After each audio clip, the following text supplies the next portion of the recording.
And that's also fine. Come and go as you please. And you're all very welcome, and especially Tim and Mayon are very welcome. So let's...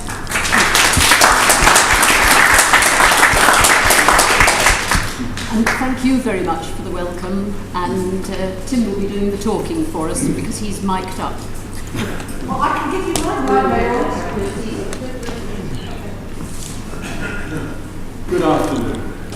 Well, as they say in the country that we've been spending quite a lot of time in, Masa al-Khair. And they also say Sarim Tovim. So there we have it in the two languages of Palestine.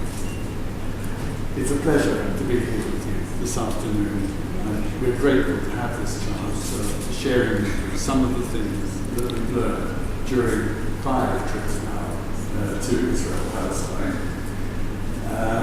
I should explain that the reason I've got this text here in front of me is to ensure that I keep this to 30 minutes, otherwise I'm renowned for rambling on. So we haven't got much time. I'll jump straight in with this slide, by the way, is Yad Vashem, which is the Holocaust memorial in Jerusalem. And I'll go straight to that third part of the title, Saving Israel, because surely with the open support of the United States President and overwhelmingly superior military power, Israel needs to save. Surely. And how does what happens to the Palestinians have any bearing on saving Israel? And why should we concern ourselves in Britain with our heads full of Brexit issues? Well, I'll try and sketch in quickly some of the things we don't often hear about in our media from our politicians, so that we can discuss what our answer would be to these issues. In the summer of 1962, I worked on a kibbutz and absorbed the founding story of Israel. It's what Israeli Jewish children are brought up to believe to this day.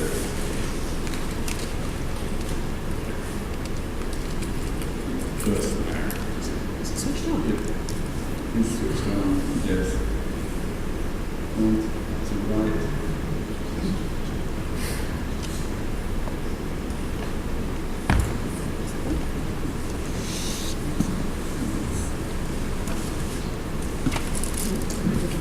Yeah. There we go. It's using the laptop, not this. Yeah. So, that's interesting, a group of Israeli school children being introduced to weapons by their parents. The sort of things that they learn are, they study Jewish history quite separately from world history, with a special emphasis from a very young age on the Shoah, or the Holocaust, as we know it. And the message that they absorb is, it could happen again unless we are vigilant and strong. About Israel, the story is that Palestine was a land without people, ready for the Jews as a people without land. They're taught that there's no such thing as the Palestinian people, only Arabs who want to throw us into the sea. By contrast, the Israeli Defense Force, they are told, is the most moral army in the world. So every Jewish Israeli youngster should be proud to accept military service as a duty.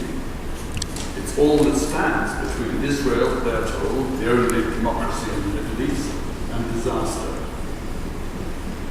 The message all the time is, we are the victims. Why is the world against us? It must be because the world is anti-Semitic. And that story is very frequently the story we in Britain believe. Yet 20% of the Israeli population is Palestinian, and their experience is somewhat different. In the whole of Israel, by the way, there are only 5 schools where Jews and Palestinians are taught together and learn each other's language. And recently these schools have been firebombed. Palestinian children have to learn Jewish history. Their curriculum is not allowed to make any mention of the Nakba, the disaster of 1948. So in 2013, we were introduced to a different story.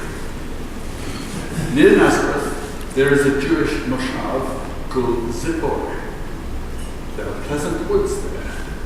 There's an old Crusader fort up on the hill. You can see it on the sky there. A rampant clump of stubble always found around Palestinian villages, because this is on the edge of an old Palestinian cemetery. Old? Well, they haven't been allowed to bury here since 1949. Because this is what the area looked like in 1945. You can see the Crusader fort there on the skyline. There was a large Palestinian township here called Sephora. Not Zippor, Sephora. And it was blown up and levelled in the early 1950s. And this was the experience of over 400 Palestinian communities. Here's a map, and it shows what the UN proposed when they proposed there should be 2 states in the mandate of Palestine that Britain was relinquishing. The light, sandy-coloured area was the Jewish state, the darker ochre colour was the Arab state, and the international city of Jerusalem was to be subject to special rule.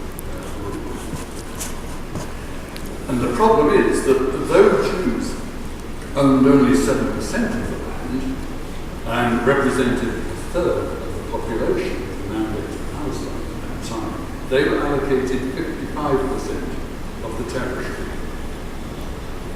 And even before the mandate came to an end in May 1948, Jewish military forces began to implement a long-standing plan called Plan David of attacking Palestinian villages and terrorizing the population so that they fled. The Palestinians lacked the resources to fight back, as these had been destroyed by the British in putting down the revolt of 1937-38. So by the end of 1948, the Jews had added a further 23% of the land area to what the UN had proposed for the Jewish state, and had taken 60% of what had been proposed for the Palestinians. This is what the Arabs call the Nakba, the catastrophe. But to this day, it's not recognized by Israeli Jews as equivalent in any way to the Holocaust. So there is a flaw right at the start of Israel's story. It was not an empty land. It was not Jews who faced being pushed into the sea. It was Palestinians. Literally, they were herded into boats in Jaffa and sent down to Gaza, and in Haifa, pushed onto boats and sent up to Lebanon. So that's the lived experience of the Palestinians.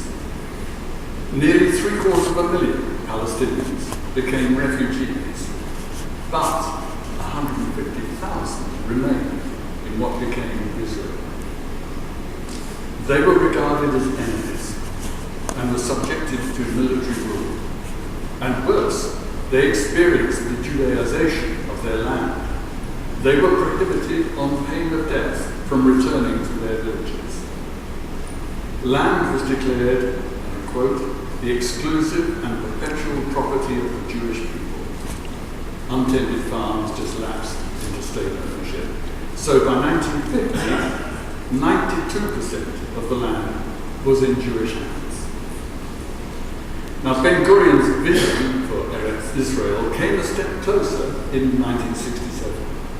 The frontier was pushed to the Jordan, but the Israeli response made the dilemma of 2 peoples in one land worse.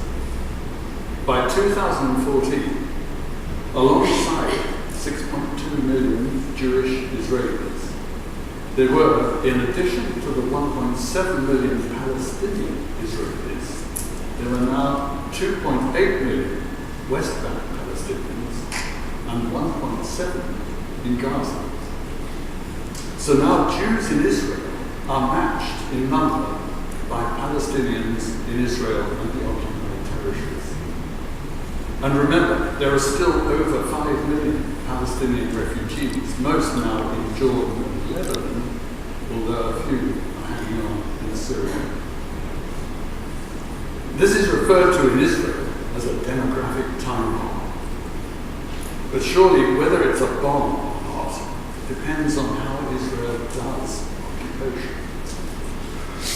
There have been voices within Israel ever since 1968 warning of the effect that becoming an occupying power would have on the nature of Israeli society.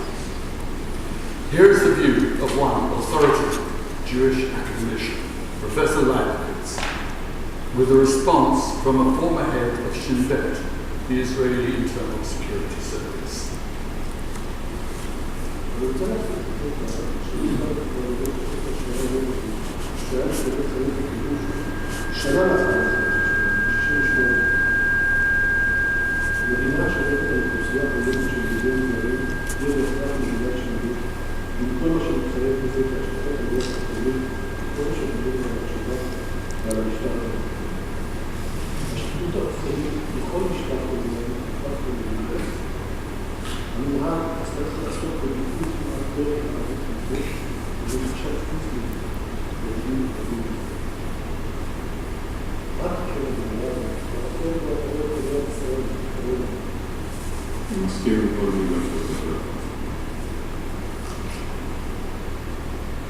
So that's a view of a man who has been charged with the internal security of Israel in that period.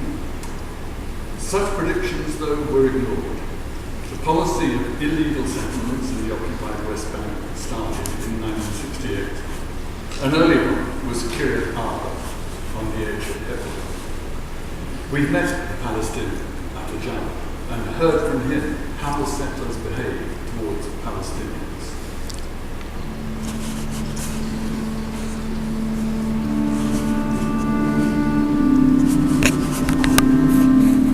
It's very, very bad, you know.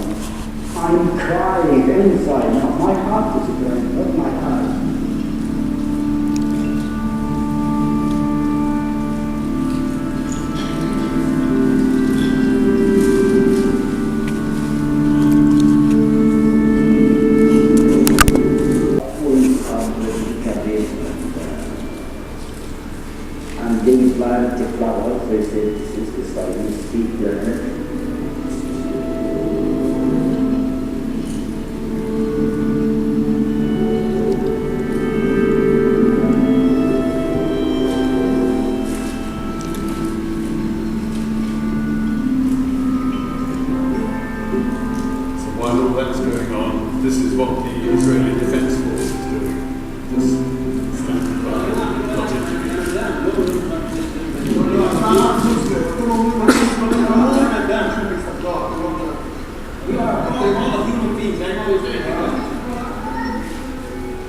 So they deny the humanity of ours.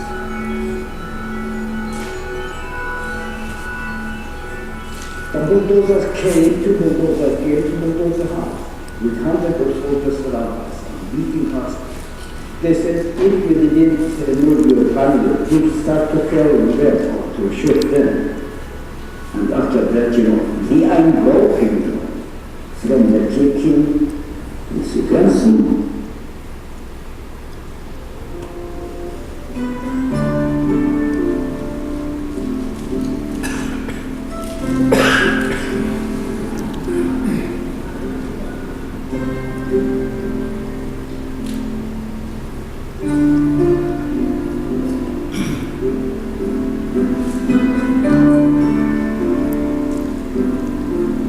Every day is scary. Every moment. I don't have any hate for the sick person. Just to leave me alone, to live my normal life. My land is my paradise and my this is my hope and my dream to live in it with peace, with the freedom, with the humanity. Just over and over.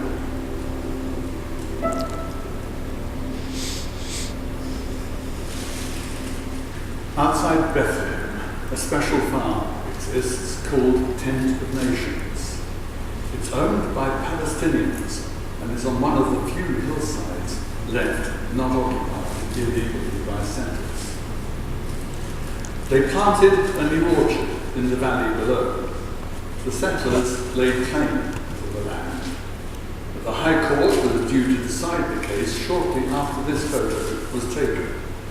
But not wanting to wait for the judgment, the settlers, aided by the IDF, took matters into their own hands. Another orchard disappears. But this sort of thing goes on all the time in the occupied West Bank. In 1994, a settler murdered 29 Palestinians at prayer in the Ibrahimi Mosque in Hebron. Israel decided the ensuing protests were best dealt with by separating the small settler population of the city from the 150,000 Palestinian majority.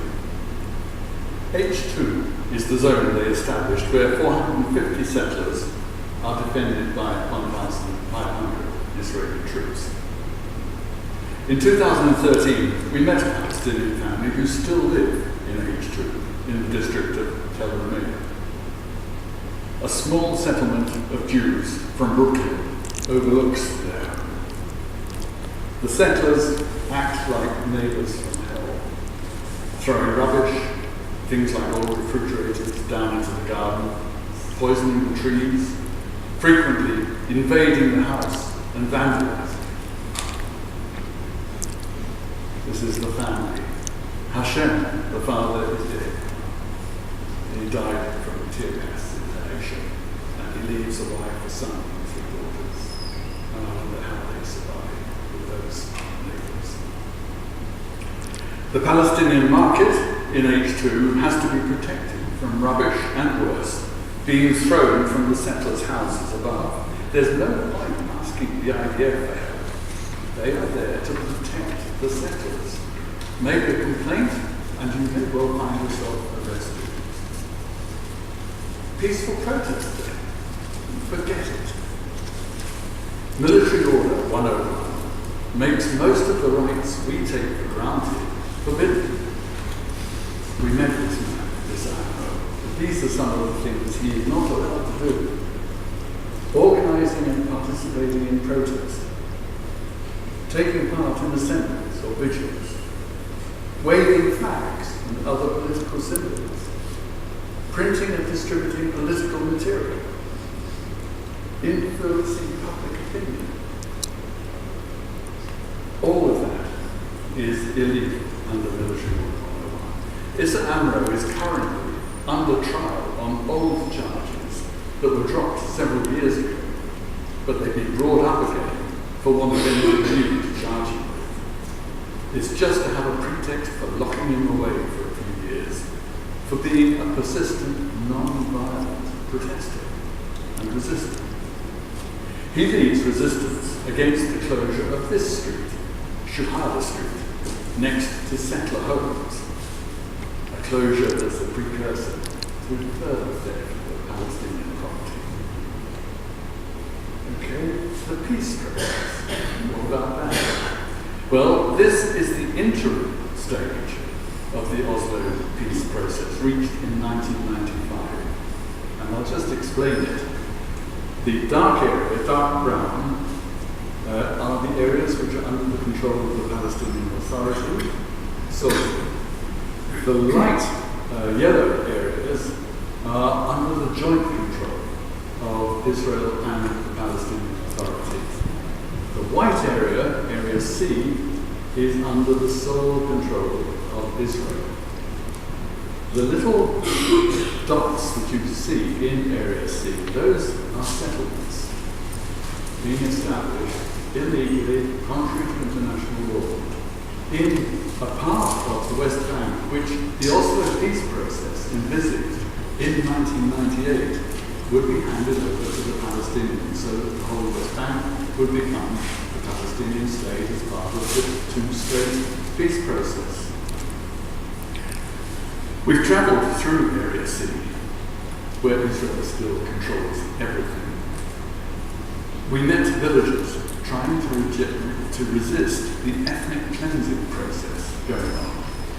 Because Israel grants Palestinians almost no permits to build, but families need homes. If you build a home for your extended family or growing family, then it's liable to be slapped with a demolition order, which can be implemented not immediately, but any time, hands over until they're ready. And this is what it looks like. Imagine this children.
We listened to a farmer whose house had been demolished the night before we met him.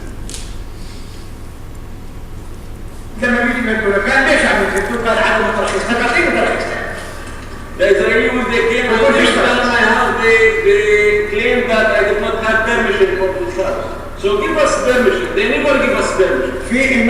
So they did not give us permission and they have put down such a kind of house. بس انت ما بدك تقول ارحل من شو ارحل من ارحل قدامي راحل شو ارحل من انا ارحل من ارضي اما انت جاي من امريكا وتسكت. So they have permission and they are looking at our houses and they are asking us to move from here. Where to go? I'm not going to leave my land. This is my land. The occupier have to leave this land. They have to move away. It's our land. الاثيوبي صاروا مني انا. Those who came from Ethiopia, from Kenya, from Africa, they have the right to live in this land, and I'm the owner of the land. I have the right to. I want to ask him to show you the community around, how his families and his brother and his sister. We found it very difficult to answer what that farmer had told us, because this is his harvest of aubergines ready for market. Now they're going to rot because the wholesaler, who was too scared to come that morning and collect them, didn't want to be associated with trouble. Very good. But I wonder, the children on the left there, what are they experiencing? What are they thinking? Well, that was in November 2013. In January, the IDF returned and demolished the remaining homes in the community. So where are those kids now? What are they learning in this process? We visited the Ada refugee camp in Bethlehem and witnessed some children that Israelis treat as terrorists, striking fear into the IDF there. Stones against fully armed soldiers. They were throwing stones at the tower, the control tower, on the edge of the refugee camp. The soldiers applied tear gas. And this is the sort of thing these youngsters hear during the nighttime incursions which the IDF frequently makes into this refugee camp to harass families and to arrest youngsters.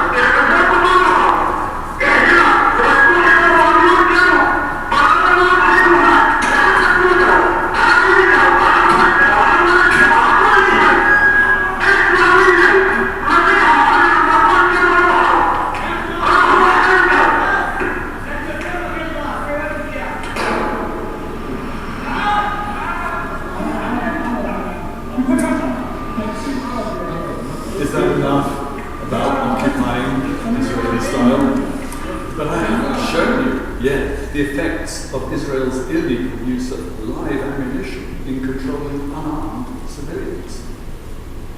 Like the young man in either camp that we met, crippled in his legs. And his story is that he was 6 years old, playing with his friends, and Israeli soldiers started shooting, and his leg was hit 3 times. When he woke from the operation, he was told he'd lost his leg. And his reflection on that, he realized you should never simply give up. Quite some courage. According to Badil, a human rights group based in Bethlehem, Captain Nidal of the ICAHD has threatened young men in Daesh refugee camp as follows, and I quote, "I will make all the use of the camp disabled. I will have all of you walking with crutches and in wheelchairs. I will make half of you disabled and let the other half push the wheelchairs."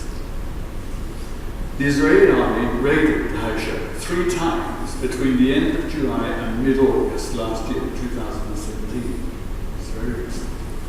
At least 18 youths between 14 and 27 years old were shot in their legs. 8 were shot directly in the knee, and several more in both legs. And you wonder, is this how the children of the prophets were meant to behave? Time is pressing, and I haven't yet mentioned the execution by the IDF of wounded Palestinians. Many cases, all captured on YouTube. But one youngster we know crawled through a hole in a barbed wire fence to collect special herbs that fetched a good price on the market, just out of reach on the other side. He was ambushed by the IDF. They knew this is what the kids would do. He was shot in both his legs. And then as he tried to crawl away, he was killed. We met his uncle. We know this happened. The most moral army in the world? Israel's problem is that the record has caught up with the story. And we now know that the story was never true. But we have to move on. So, this question. What happens to the Palestinians if we're to save Israel? Is it to be like Gaza? Blockaded for 11 years, invaded 4 times, the infrastructure and housing destroyed, unemployment 41%. 41%. People increasingly vulnerable to food insecurity, which robs them of the opportunity to provide for their families. Extreme poverty, leading to depression and hopelessness. Water sources turning saline, polluted by sewage, unfit for humans in view of and a 14% jump in kidney disease directly related to that. So who might you vote for after 35 years of occupation like that? Or will the Palestinians be restricted to Bantustans, like you see in this case? Supporters of a two-state solution believe that a peace deal based on national boundaries that existed in 1967, before Israel's occupation, will one day lead to a viable Palestinian state. But the continued growth of Israeli settlements on occupied land has made an independent state all but impossible. If you look at a map of the West Bank and East Jerusalem today, you are looking at a fragmented territory that Israel has colonized now for almost half a century. So will Palestinians living in those fragmented areas be expected to follow the prescription of this member of the Israeli Knesset? We must encourage Arabs to willingly leave, both from the cities and from the state. Is this what Israelis mean by encourage? Professor Arnon Hotzova from Haifa University says, we will have to kill and kill and kill. All day, every day. But then he worries, But how can the men who do the killing return home and be normal human beings? That is a dilemma. The answer from their Prime Minister, Dean, is we will live by the sword forever. But for many Jews, that statement, living by the sword forever, is a curse. They remember an earlier, long civil war won by King David. Abner, King Saul's army chief, asked Joab, commander under David, "Shall the sword devour forever? Knowest thou not that it will be bitterness in the land?" Well, Joab didn't listen. He killed Abner. We met members of Kibbutz Zikim in 2014, and one of them told us, and I quote, "We're stuck with this government. They pump up fear to paranoia and then to extremism. It's a sickness. If we didn't have the Arab enemy, we would be falling apart." So, is it civil war that Israel needs to be saved from? We visited this large town in Israel, home to over 50,000 Palestinian Israelis. They are citizens of Israel with a vote, but without the same rights as the Jewish Israelis. They have more freedom and better prospects than Palestinians in the occupied West Bank. So, will these Israeli Palestinians find themselves assigned to a Palestinian homeland when Trump's master plan is revealed? Their status, at a stroke, reduced from citizen to guest worker.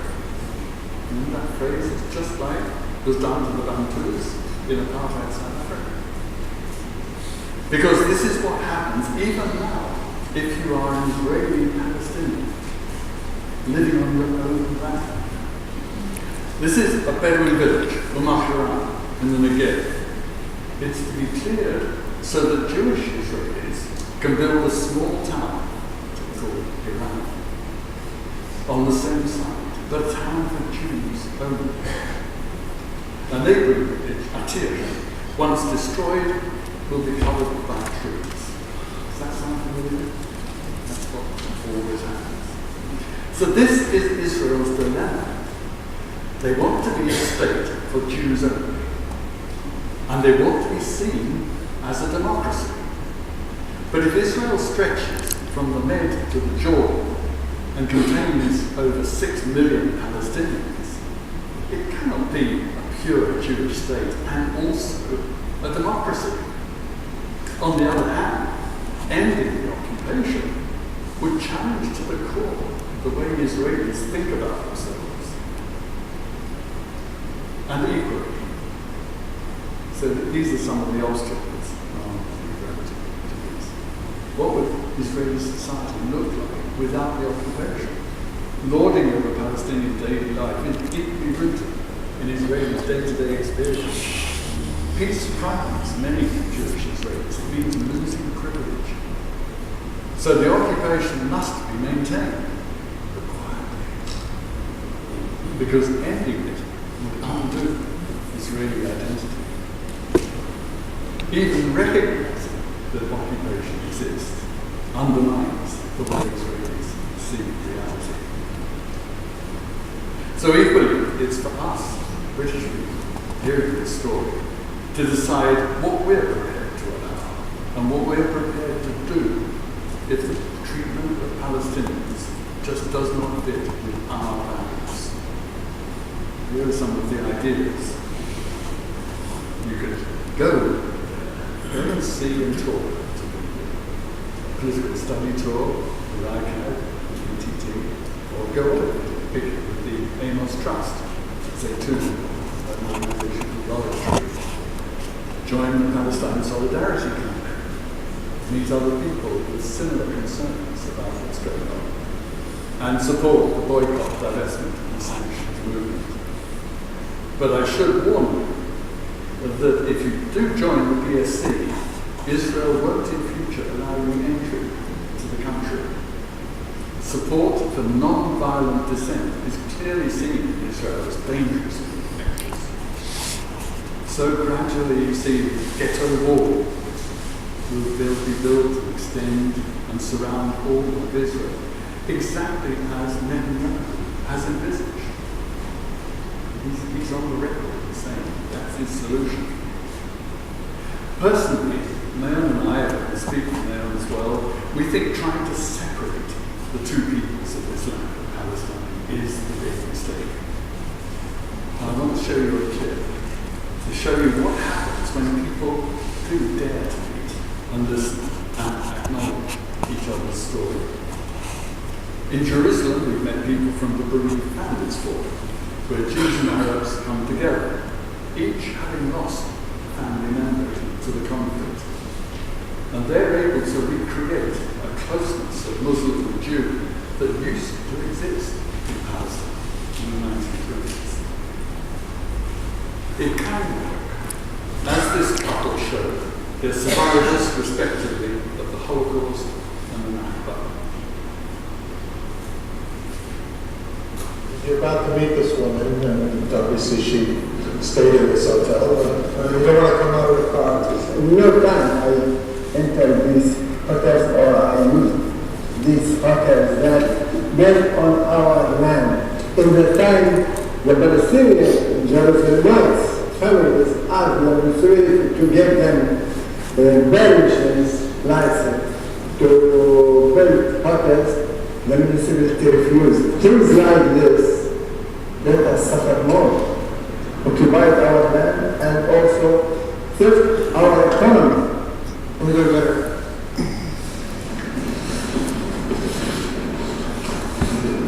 This is Dasha. Shalom. Ahlan. This is a hotel in East Jerusalem. Is it?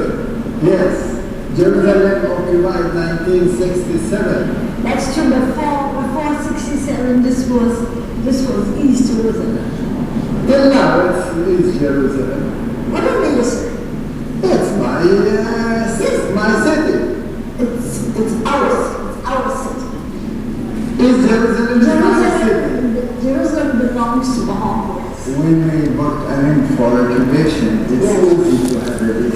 In 48, the occupation was because Jewish people were at a time when they were almost completely destroyed. Okay? Palestinians destroyed them? No, but no. Who destroyed them? The Germans. Why we are involved? You involve us in We're not the involved. problem. The involvement is that the Jewish people have as much right to be here. Why? Because historically, biblically, they have no other place. Let's put it this way. Palestine has other place. Yeah, they came from Russia, from Germany, from Europe. They cannot go. They have no freedom here. My father and grandfather were here. My father married But here. you're very lucky because you didn't have to be chased out from one country to the other like my family was. My family was chased. This is Lifter, the outskirts of Jerusalem. Why I should suffer? Why I should You know, build that life? You don't look For like the this. thing that others did. In my family, I'm lucky. Out of 20 people, I'm alive. Okay? So I'm supposed to go back and build my life, my country, where everybody was killed. They had a war against the Jewish people, not just against What happened here against No, Palestinians? they wanted to kill you. No, they killed me. No, they did not. Why not? Where is my father? So, Where is my father? he was killed, you know. Come on, That's right. That's right. It's not like my family was not killed. which one? I really don't know something about this. I don't know why you brought me. I've reached an impasse, but the beauty is they go back. I have the right to go back home. But this is your home. But I have the right to come here. What is this? This is Muhammad Rabia. A destroyed house. Yes, destroyed. Half destroyed. By the war. No, not by the war. Look now. Now there is a plan here to destroy the houses. The houses did not destroy in the time of the war. Now they want, in the time they are talking all the time about this, they want to destroy it. So, as to build luxury villas for people who came from USA or other countries. But these things are not stones. These things are my memory. Yes, These yes, things yes. are my history. You're My absolutely culture. right. So, they haven't This is destroying your soul. I know. Huh? Yes. I will take your arm rather than. You see, hand by hand, That's right. we can do We're it. together. Yes.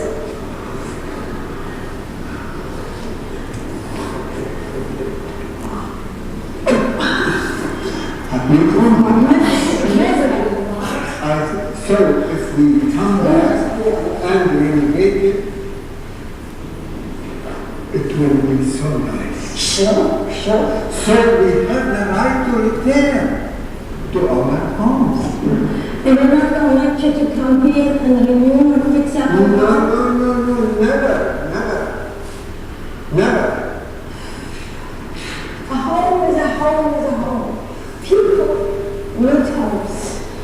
When the Israeli government want to plan our village for those who is coming upward from Russia or from USA or from why? I have the right. Yes, you do. It hurts. I feel it hurts. I think.